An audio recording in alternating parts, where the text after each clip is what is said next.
Pemirsa, jangan lupa subscribe channel YouTube Official UTV, like dan bunyikan lonceng notifikasi Anda.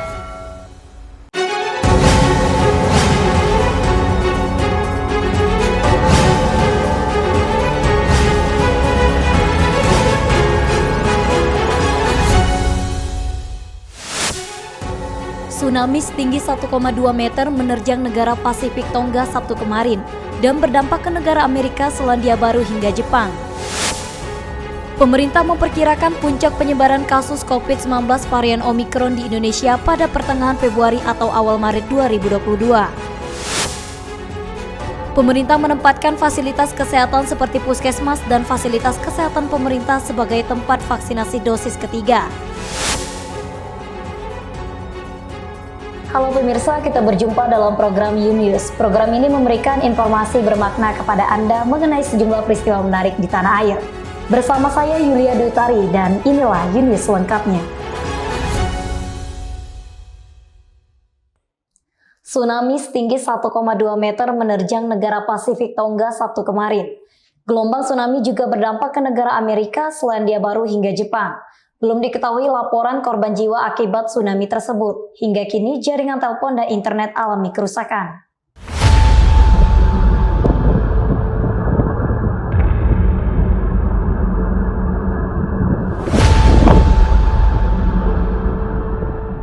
Negara Pasifik Tonga yang terletak 2.383 km timur laut dari Selandia Baru diterjang gelombang tsunami setinggi 1,2 meter di sepanjang pantai Pasifik Jepang, tepatnya di Pulau Selatan terpencil Amami Oshima Sabtu kemarin. Peringatan tsunami telah dikeluarkan layanan hidrografi dan oceanografi Angkatan Laut untuk Hawaii, Alaska, dan Pantai Pasifik AS. Menurut media setempat, Raja Rongatu VI juga dilaporkan dievakuasi dari istana di Nuku'alofa. Tsunami Tonga juga berdampak ke beberapa negara seperti Amerika, Selandia Baru, dan Jepang. Pantai timur Hokkaido serta wilayah barat daya Kochi dan Wakayama juga dilanda tsunami setinggi 0,9 meter. Gelombang kecil juga terlihat di sepanjang pantai Pasifik dari Alaska, Amerika ke Meksiko. Sebelumnya, gunung berapi bawah laut meletus dahsyat di Samudra Pasifik dekat Tonga. Dilansir dari APTN dan NICT, gambar satelit menunjukkan letusan besar dengan gumpalan abu, uap, dan gas naik di atas perairan Pasifik. Belum ada laporan resmi tentang korban jiwa dan hilang akibat tsunami di Tonga, karena jaringan telepon dan internet terputus, sehingga laporan tentang kerusakan dan korban belum diketahui. Sementara itu, Badan Meteorologi, Klimatologi, dan Geofisika (BMKG) memastikan tsunami Tonga tidak akan berdampak sampai ke Indonesia. Tim UTV mengabarkan. Pemerintah memperkirakan penyebaran kasus COVID-19 varian Omicron di Indonesia puncaknya pada pertengahan Februari atau awal Maret 2022. Untuk itu, pemerintah telah menyiapkan langkah mitigasi untuk mengantisipasi gelombang ketiga COVID-19 di Indonesia. Menteri Koordinator Bidang Kemaritiman dan Investasi Luhut Binsar Panjaitan mengatakan, pemerintah memperkirakan penyebaran kasus COVID-19 varian Omicron di Indonesia puncaknya pada pertengahan Februari atau awal Maret 2022. Perkiraan ini berdasarkan hasil pengamatan di negara lain, bahwa varian Omicron mencapai puncaknya kisaran waktu 35 hingga 65 hari. Untuk itu, pemerintah telah menyiapkan langkah mitigasi mulai dari obat-obatan, tenaga kesehatan, oksigen, hingga isolasi terpusat agar puncak kasus Omicron di Indonesia lebih landai dibandingkan dengan negara lain. Selain itu, pemerintah juga mempercepat vaksinasi booster di wilayah Jabodetabek, penerapan protokol kesehatan yang lebih masif, serta vaksinasi dosis lengkap sebagai syarat beraktivitas di tempat publik. Oleh karena itu teman-teman yang masih ada berapa juta orang belum vaksinasi 2 kali di Jawa, Bali supaya segera melakukan ini. Selain itu pemerintah juga akan mendorong terus vaksinasi dosis kedua untuk umum dan lansia terutama di provinsi, kabupaten, kota yang belum mencapai 70%. Luhut meminta agar masyarakat mulai membatasi mobilitas. Selain itu, perusahaan diharapkan lebih mengutamakan kerja dari rumah atau membatasi jumlah pekerja di kantor. Pejabat pemerintah dilarang melakukan perjalanan luar negeri dalam 3 minggu ke depan, serta mengurangi kegiatan rapat secara langsung. Seperti diketahui, kasus Omicron di Indonesia pertama kali terkonfirmasi pada Desember 2021. Per 15 Januari 2022, kasus konfirmasi varian Omicron mencapai 748 kasus, Sebagian besar kasus Omikron di Indonesia dari pelaku perjalanan luar negeri yang berasal dari Turki, Amerika Serikat, Malaysia, dan Uni Emirat Arab. Dari Jakarta, Kantor Berita Antara, UTV mengabarkan. Pemerintah memberikan layanan vaksinasi dosis ketiga atau dikenal dengan vaksin booster. Lalu bagaimana cara mendapatkan vaksin booster ini? Berikut liputannya. Pemerintah secara resmi meluncurkan program vaksinasi dosis ketiga pada Jumat 14 Januari kemarin. Pemerintah menempatkan fasilitas kesehatan seperti puskesmas, objek vital seperti bandara, pelabuhan hingga sarana militer, dan fasilitas kesehatan pemerintah sebagai tempat vaksinasi. Warga diimbau dapat mendatangi lokasi tersebut dan tidak dipungut biaya. Di Kepulauan Riau, Dinas Kesehatan setempat menempatkan vaksinasi booster di RSUD, RSAL, puskesmas terdekat, Klinik Pratama Gubernur Kepri, Klinik Kartika, Klinik Kantor Kesehatan Pelabuhan, Polres, hingga Pangkalan Udara TNI AU di Tanjung Pinang. Gubernur Kepulauan Riau Ansar Ahmad mengatakan, capaian vaksinasi booster di Provinsi Kepulauan Riau sebanyak 15.000 warga di 7 kabupaten kota telah mendapatkan vaksinasi booster. Pemerintah Kepulauan Riau menargetkan capaian program vaksinasi booster melebihi target 5.000 warga di hari pertama pelaksanaan. Kemarin 15.000 suntikan itu tercapai hari itu. 15.000 target kita tercapai, Pak? Ya? 15.000 target kita ke hari pertama tercapai? Tercapai. Batam aja melampaui target kan, targetnya 4.000, kalau nggak salah 5.000 capainya. Oh gitu ya. Kita teruskan ini nanti vaksin booster ini, tapi kita upayakan prioritas lansia kita kejar dulu. Lain masyarakat umum. Dari Tanjung Pinang, Kepulauan Riau, Ardiansyah Putra, UTV mengabarkan. Pemerintah melalui Menteri Perencanaan Pembangunan Nasional, Kepala Bappenas Suharso Monoarfa mengumumkan nama ibu kota negara baru yaitu Nusantara. Nama Nusantara dipilih Jokowi setelah menerima usulan 80 calon nama ibu kota negara baru.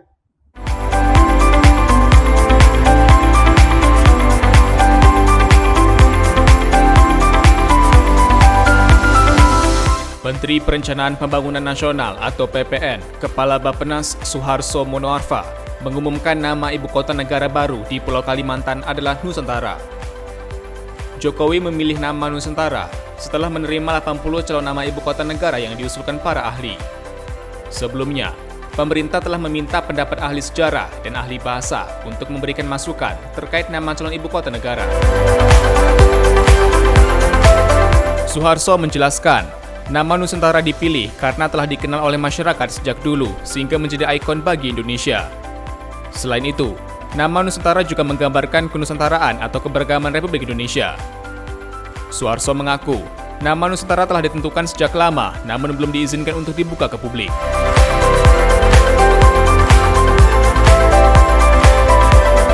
Seperti diketahui, rancangan Undang-Undang Ibu Kota Negara atau RUU IKN ditargetkan selesai pada Januari 2022. Kini pemerintah gencar mendengarkan masukan dari berbagai pihak, termasuk para akademisi untuk menyempurnakan regulasi tersebut.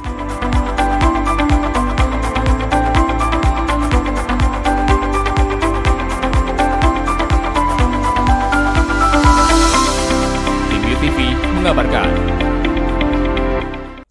Pemerintah menggesa proyek pembangunan kereta cepat Jakarta-Bandung diharapkan bisa diuji coba pada akhir tahun 2022.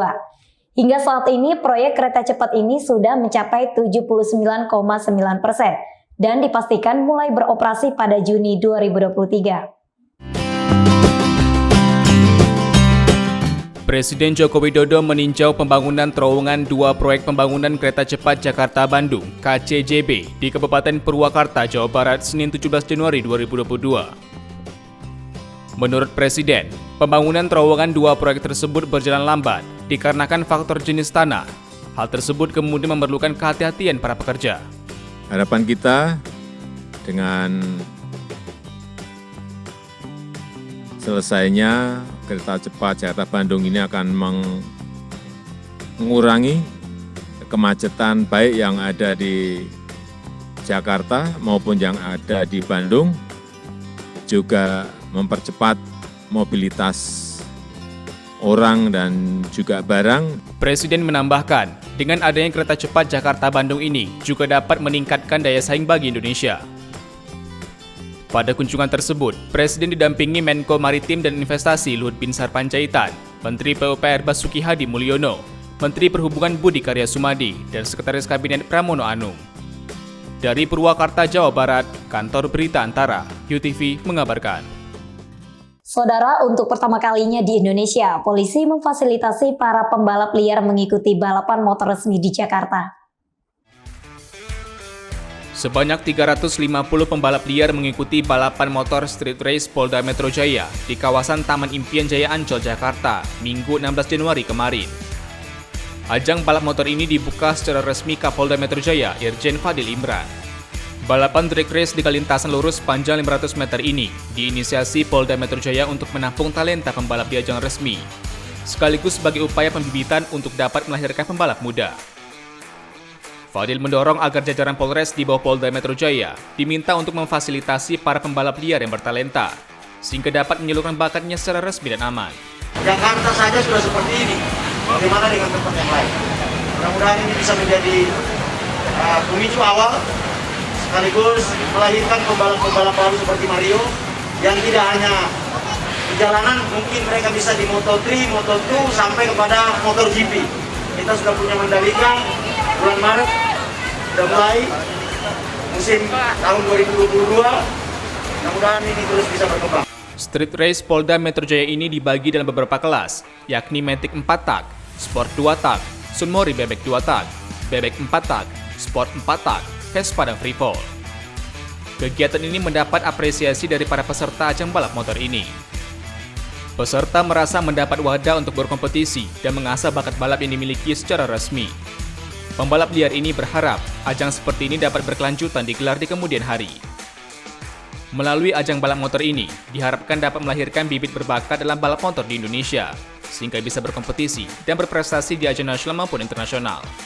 Kedepannya bisa nggak ada lagi yang balap liar lah. Balap liar ada, cuman maksudnya udah terfasilitasi lagi kayak gitu. Jadi lebih enak aja gitu, sediain gitu. Makasih udah buat nyediain tempat yang sekiranya pas buat anak-anak motor di Jakarta. Jadi biar nggak terlalu jauh-jauh juga ke Sentulnya gitu. Soalnya kalau ke Sentul juga lumayan sih. Seneng sih jadi ada wadah buat anak-anak yang punya hobi, punya cita-cita gitu, jadi ada wadahnya. Jadi nggak main liaran lagi di jalanan. Nanti kalau Abang nanti ada event-event kayak gini ke depannya, Abang ikut lagi, Bang? Ikut, pasti ikut. Kalau lebih sering malah lebih bagus. Ya jadi baiklah, jadi lebih bagus, jadi ada trip di Jakarta dibanding kita harus balap liar Bang, kejar-kejaran sama polisi Bang. Lebih baik kayak gini, bayar tapi aman. Soalnya kan kalau di Sentul kan kita jauh, dan sini kan dekat saya dari Kemayoran. Lebih dekat jadinya enak lah. Ya kedepannya lebih baik aja kayak gini terus. Dari Jakarta, Kantor Berita Antara, UTV mengabarkan. Kasus dugaan korupsi dana bantuan operasional sekolah atau BOS di SMA Negeri 1 Batam periode 2017 hingga 2019 akan disidangkan di Pengadilan Tipikor Tanjung Pinang 25 Januari 2022. Sidang kasus dugaan korupsi dengan tersangka Muhammad Khaidir ini setelah Pengadilan Tipikor pada Pengadilan Negeri Tanjung Pinang menerima berkas perkara ini dari Jaksa Penuntut Umum JPU Kejari Batam. Muhammad Khaidir merupakan mantan Kepala SMA Negeri 1 Batam.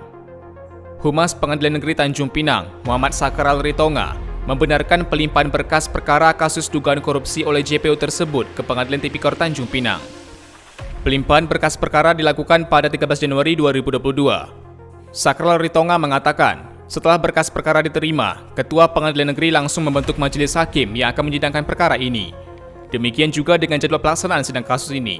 Pada hari Kamis tanggal 13 Januari 2022 kemarin, Jaksa dari Kejari Batam yaitu Dedi Januar Simatupang melimpahkan perkara atas nama terdakwa Muhammad Khaidir bin Ismail Ibrahim, di mana penetapan Ketua Pengadilan ditunjuk hakimnya adalah Bapak Anggalang Tonbang Manalu SHMH dengan hakim anggota Bapak Albikeri SHMH dan Bapak Saiful Arif SHMH. Dan jadwal persidangannya nanti akan dibuka sidang pertama pada hari Selasa tanggal 25 Januari 2020. Sebelumnya, Kejaksaan Negeri Batam menetapkan Muhammad Khaidir sebagai tersangka kasus dugaan korupsi dana BOS dan dana komite sekolah di SMA Negeri 1 Batam, periode 2017 hingga 2019, sebesar Rp830 juta. Tersangka dijerat dengan pasal pada Undang-Undang Republik Indonesia tentang Pemberantasan Tindak Pidana Korupsi. Dari Tanjung Pinang, Kepulauan Riau, Muhammad Khairuddin, UTV mengabarkan. Sebanyak 398 unit rumah warga akan dijadikan sebagai sarana hunian pariwisata untuk menyambut pelancong yang akan menyaksikan balap dunia MotoGP 2022 seri Mandalika. Ratusan hunian pariwisata ini tersebar di sejumlah titik pariwisata di 4 kabupaten di Pulau Lombok dengan total kapasitas lebih dari 750 kamar. Sarana hunian ini akan melengkapi alternatif penginapan bagi wisatawan yang datang berkunjung untuk menyaksikan balap dunia MotoGP 2022 seri Mandalika. Kepala Dinas Pariwisata Provinsi Nusa Tenggara Barat, Yusron Hadi ditemui Senin 7 Januari mengatakan, saat ini pihaknya tengah mengawal percepatan pengelolaan 398 unit rumah warga di Desa Wisata Penyangga Mandalika agar mendapatkan sertifikat CHSE. Yusron Hadi menyampaikan, sebagian besar sarana hunian pariwisata ini berada di kawasan Mandalika. Dia mengatakan, upaya ini selain sebagai syarat untuk membangun geliat ekonomi masyarakat dari sektor pariwisata di tengah pandemi, juga untuk mengantisipasi munculnya klaster baru penyebaran COVID-19.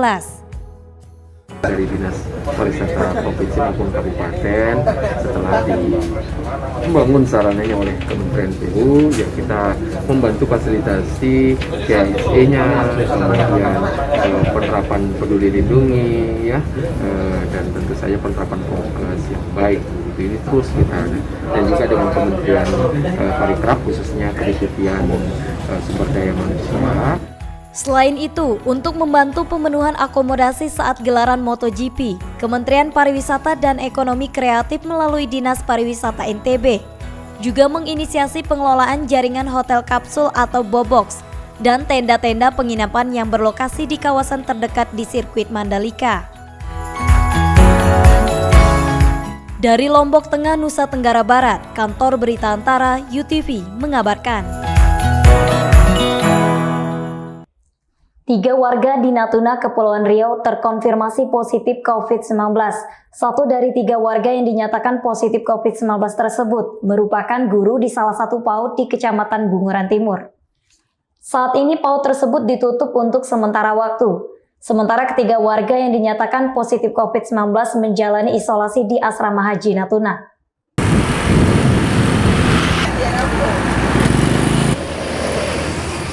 Tiga warga Natuna yang dinyatakan positif COVID-19 merupakan warga Batu Kapal, Kecamatan Bunguran Timur, Kabupaten Natuna, Kepulauan Riau. 1 dari 3 pasien COVID-19 tersebut merupakan guru di salah satu PAUD di Kecamatan Bunguran Timur, yang merupakan kerabat dari salah satu pasien positif sebelumnya. Akibatnya PAUD tersebut ditutup untuk sementara waktu. Saat ini dengan Satgas kita sudah laporkan, namun belum ada petunjuk dari Ketua Satgas dalam hal ini Pak Bupati untuk mengambil apakah sekolah diliburkan atau tidak. Namun sebagai gambaran saja, kebetulan yang bersangkutan ini ada kontak tinggalnya dekat dengan TK yang berada di depan SMP 2 itu. Nah, jadi di situ sekolah di situ oleh Pak Camat tadi sudah diminta untuk diliburkan dulu atau di rumah belajar dari rumah dulu. Tim tracing Satgas COVID-19 Kabupaten Natuna langsung melakukan tracing kepada 45 warga yang sempat kontak erat dengan pasien, yang terdiri dari kerabat dan sejumlah guru di PAUD tersebut. Kita itu 45 orang yang harus ke tracing hari ini. Kenyataan hari ini baru datang 22 ya. Baru datang 22 orang. Untuk yang kita tracing ini sendiri siapa-siapa aja Pak? Guru yang kontak erat dengan yang 3 ini, yang positif 3 ini, guru TK, nanti anak-anak PAUD, dan orang-orang lain yang kontak dengan beliau dari hasil wawancara kita dengan pasien kemarin. Kasus infeksi COVID-19 kembali ditemukan di Natuna setelah hampir 3 bulan tidak ada penambahan kasus baru. Dari Natuna, Kepulauan Riau, Muhammad Nurman, UTV mengabarkan.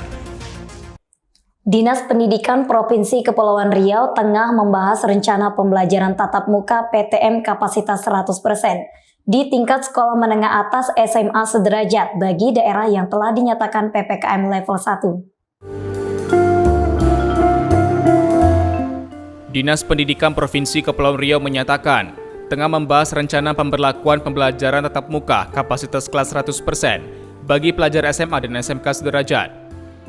Rencana penetapan tersebut bagi daerah yang dinyatakan telah memiliki status PPKM level 1 di Kepulauan Riau. Penetapan itu diambil mengingat kasus COVID-19 di Kepri yang semakin landai 2 pekan terakhir. Pelaksana tugas Kepala Dinas Pendidikan Provinsi Kepri, Darson mengatakan, pihaknya masih membahas dan memantau kondisi dan situasi penyebaran COVID-19 di lingkungan sekolah saat diberlakukan PTM 50%. Hal itu untuk diambil keputusan bersama atas dasar dari rekomendasi tim gugus tugas agar dapat melaksanakan PTM 100% dalam waktu dekat. Kepada seluruh sektor pendidikan tingkat atas, terus diingatkan untuk mengevaluasi kegiatan belajar mengajar di setiap sekolah agar lebih higienis dan efisien untuk mendukung PTM 100%. Disdik Kepri sejauh ini juga terus berkoordinasi dengan Dinas Kesehatan dan tim gugus tugas COVID-19 untuk segera menerapkan PTM 100% bagi siswa dengan durasi waktu yang terbatas. Instansi terkait di kabupaten kota juga diimbau untuk segera mengevaluasi penerapan protokol kesehatan secara ketat dan berkesinambungan. Nah, kita Dinas Pendidikan Provinsi Riau masih memantau situasi dan kondisi bahwa COVID-19 ini kedatangan Omikron bahkan di bawahnya, kami juga harus berhati-hati. Maka diharapkan kepada seluruh satuan pendidikan, disampaikan kepada kepala-kepala sekolah agar jangan kita terlalu euforia.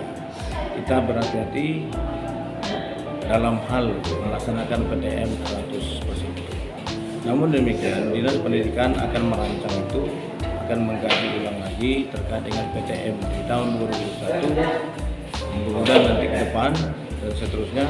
Dinas Pendidikan tentunya bekerjasama dan berkoordinasi dengan Dinas Kesehatan dan Satgas COVID-19 Provinsi Riau, begitu juga dengan di daerah kabupaten kota.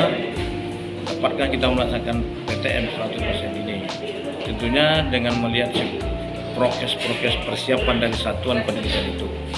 Strategi dan skema pelaksanaan PTM 100% nantinya juga akan diberikan kepada satuan pengajar masing-masing sekolah. Hal itu agar dapat dinilai layak tidaknya menerapkan PTM 100% dengan durasi waktu terbatas.